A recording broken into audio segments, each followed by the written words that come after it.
Well, here we are at the bottom of one of our organic fields. This rice field was actually fallow last summer.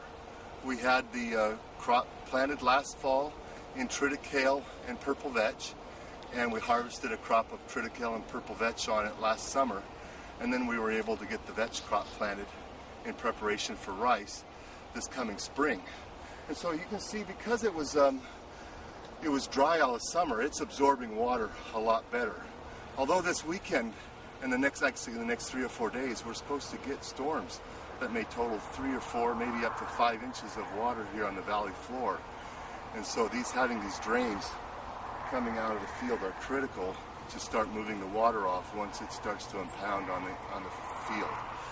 We're actually standing at the very bottom of this rice field, and so that's why all 3 of these drains are coming right out to the bottom here and meet at one spot where the water will actually come out of this little structure here, where when we grow rice, it's used for regulating the water in the field with these irrigation boards, and we can just put them in there and use them to hold water in the field.